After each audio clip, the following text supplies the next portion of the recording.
এর উত্তর হলো, দুই সময় সন্তানের জন্য বদদোয়া করলেও সেটা কি হয় না, বদদোয়া কবুল হয় না, সন্তানের কোনো ক্ষতি ইনশাআল্লাহ হবে না।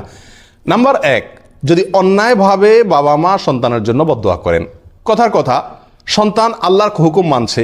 দাঁড়িয়ে রাখছে, নামাজ পড়ছে, আর বাবা মা যদি বলে যে না তুই আমার হুকুম লঙ্ঘন করছস, তোর ধ্বংস আমি চাই, এবং মনে প্রাণে যদি বদদোয়া করে, মুখে যদি বদদোয়া করে, যতই বদদোয়া করুক সন্তানের কোনো ক্ষতি হবে না, কারণ এই বদদোয়া কি, অন্যায় বদদোয়া। অনেক সময় নিজেদের ভেতরে পারিবারিক ভাবে একসাথে থাকতে গিয়ে এমন কিছু ক্ষেত্র আসে যেখানে আমি আসলে কোনো দোষ করি নাই, আমি জানি, আল্লাহ জানেন যে আমি আসলে কোনো দোষ করি নাই, কিন্তু মা বাপ মনে করছেন আমাকে দোষী, আর তাদের ওই ধারণা থেকে তারা আমার সাথে কি করছেন, অবিচার করে আমার প্রতি বদদোয়া করছেন। এরকম যদি হয় তাহলে সেক্ষেত্রেও তাদের বদদোয়ায় সন্তানের কোনো ক্ষতি ইনশাআল্লাহ হবে না। তবে সন্তানের সবসময় মনে রাখতে হবে, কোনো আচরণ দিয়ে, একটা জোরের শব্দ দিয়ে, একটু চলাফেরা দিয়ে কোনোভাবে মায়ের সঙ্গে বাপের সঙ্গে বেয়াদবি যেন